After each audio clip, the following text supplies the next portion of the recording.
Hi everyone, welcome to lesson 2 today of polynomials. Today's lesson is called the remainder theorem. In today's lesson, we're just going to start off with our opener question here. Our opener question says to sketch the following function, identify the zeros and behavior, domain, and range. So these are just characteristics from lesson 1 that we're just trying to identify again. So to sketch this graph here, that negative means I'm definitely going in a downward direction, probably from quadrant 2 down to quadrant 4, because it is a degree 3 degrees 1, 3, 5. All odd degrees are always in opposite direction, so it's most likely going from 2 to 4 direction. To sketch this out, we're definitely crossing at -1 there. So these are just some key things that I know. I'm going to use my graphing calculator though to sketch this out, so here we go. So on my graphing calculator, I'm going to type in right away -2 x, and my exponent button is always this little hat, exponent 3, there we go, that's the first one, plus 4x squared, and -1 there.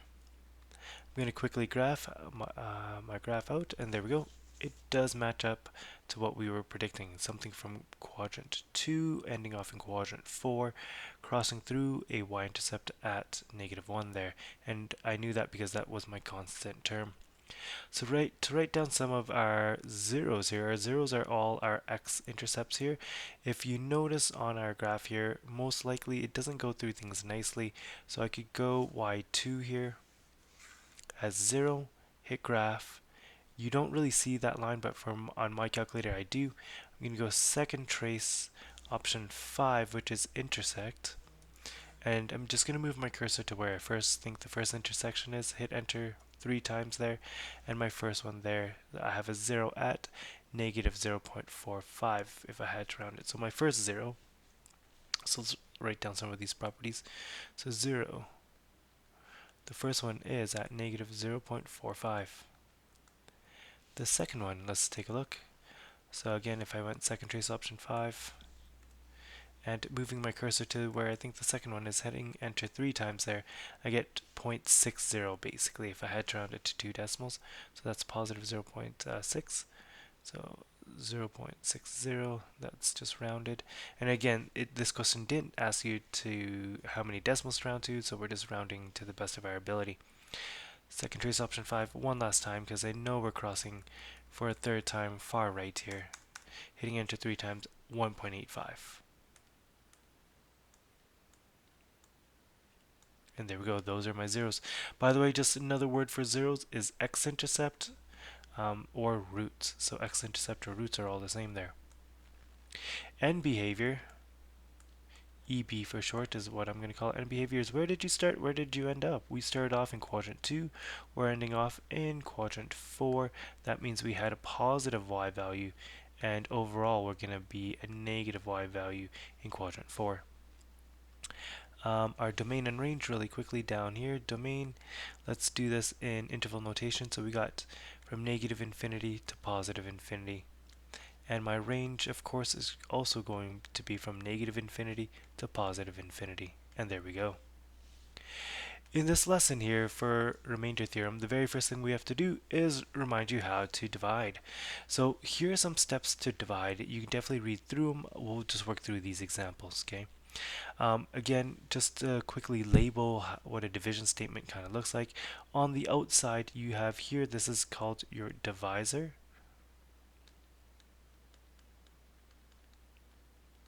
On the inside here, what you're dividing is the dividend. Of course, when you finish dividing, you have an answer, and that's called your quotient, and that's going to go up top. And last but not least, if you have anything extra, that's considered R, your remainder.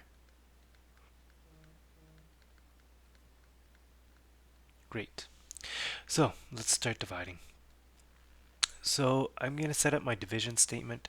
So I have my division symbol right here. So it's a half circle, or more so like closer to a parentheses, and then a long line there. Underneath, we're going to try to fit everything in. So we have our x minus 2 on the outside, and we have this 3x cubed minus 2x squared. I'm missing my x values. I'm missing x exponent 1, so I'm just going to default in 0 for a coefficient, 0 x's, then plus 1 there. So basically you do need to default in and backfill in anything that's missing. We were missing x exponent 1 there, so I just put a coefficient of 0 there to fill it in. To start multiplying, here we go. I can't divide just a monomial by a binomial. I need a binomial divided by another binomial. The way I'm going to divide it though is multiply something up here times x to get me to 3x cubed. I want to get rid of that 3x cubed. I'm going to multiply by 3x squared. So if I multiply 3x squared here, and 3x squared times negative 2 is negative 6x squared, and sorry, that should have been a cubed.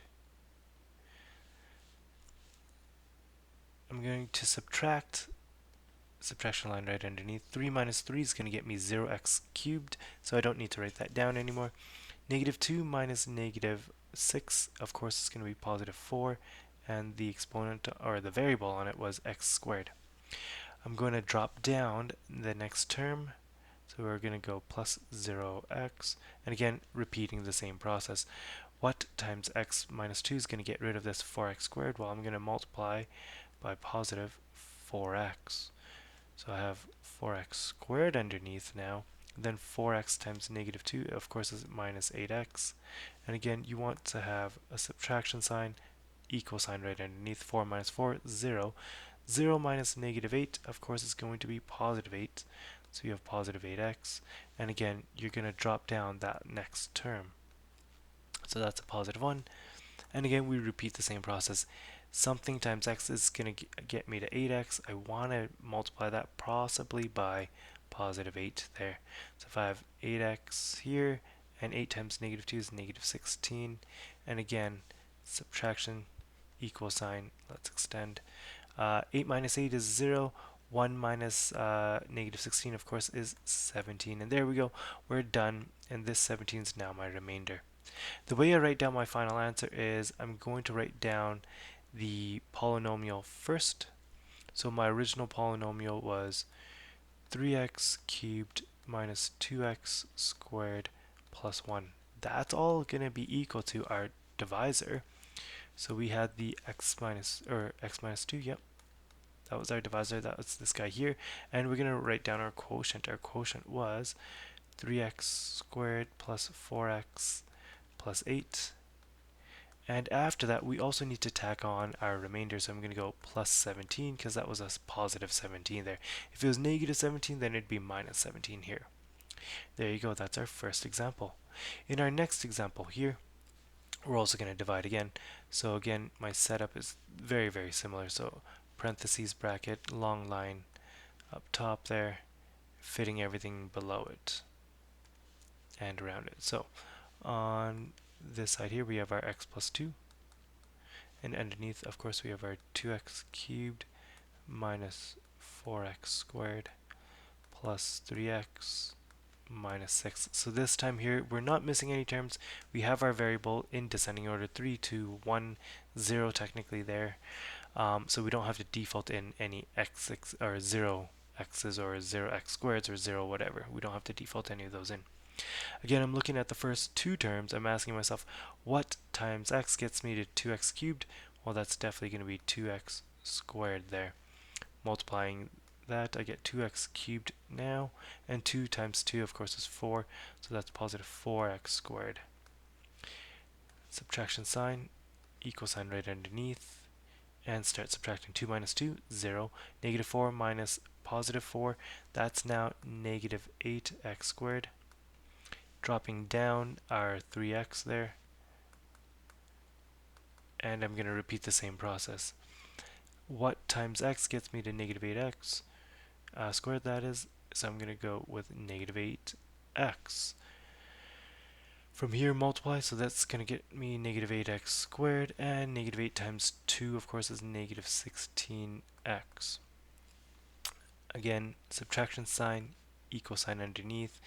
Negative 8 minus negative 8 is 0, that goes away. 3 minus negative 16 is going to be positive 19x. And I'm going to drop down this last term. last term is minus 6. So here again, I'm going to ask myself 19 times what? Or sorry, what times x gets you to 19? That what was positive 19, by the way. So here we have 19x, and 19 times 2 is 38, positive 38. So again, subtraction sign, equal sign, and let's figure this out. 19 minus 19 is 0. Negative 6 minus a 38 is now negative 44. And this here is my remainder, so I'm going to put negative 44r. I write down my final answer, so here we go.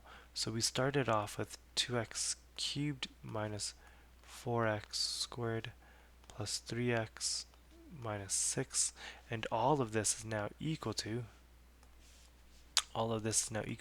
well, we started dividing by x plus 2. Our quotient, our answer above our bracket there, was 2x squared minus 8x plus 19. And of course we have to tack on any remainders that we have. We have a negative 44, so it's going to be minus 44. And there we go.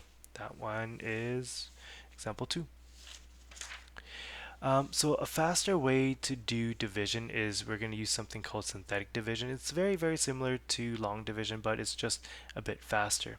The kicker on synthetic division is you need to isolate, the very first thing is you need to isolate your divisor. So if my divisor was x minus 2, I'm going to isolate and add 0 there. I'm going to go x equals positive 2. Once I isolate, I'm going to set up a letter L. It's kind of elongated. I'm going to have that 2 on the top left side here. So basically there's going to be a 2, there's a gap, and down here is going to be all your answers. Okay, so here I'm going to write down all my, instead of all the terms, I'm just going to write down all the coefficients. So I have 2, I have positive 4, minus 3, and a positive 4. Even though this last one here, there's no variable on it, I still keep it here in my question. The variable technically is x exponent 0, by the way. So here we go. I write down all my coefficients. I'm going to drop down this first number here, so it's going to be 2, and then I do a quick 2 times 2. So I'm multiplying this 2 times this 2 here. So 2 times 2 is 4. I'm going to write down 4 right here. In between all of these numbers now, if I have two numbers there, I'm going to add them up. So 4 plus 4, of course, is now going to be 8. Then I repeat the same process. 2 times 8 is what? Well, 2 times 8, of course, is 16. And again, I'm going to add between these two. So if I add these two up, negative 3 and 16 makes positive 13. And again, I'm going to multiply one more time. 2 times 13. 2 times 13 gets me to 26. And again, I'm going to add between these two lines. So I got 4 and 26 make 30. And so now I just got to fill in what everything is. So here, this last one is always going to be my remainder. The one next to it is always your constant.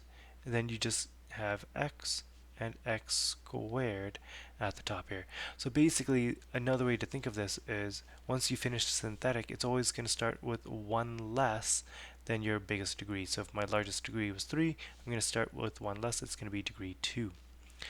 So I'm going to write down our final answer for this one because we are more or less done. So again, writing down our polynomial, so we have 2x cubed plus 4x squared minus 3x plus 4, and that's going to be equal to, well, what are we using to divide?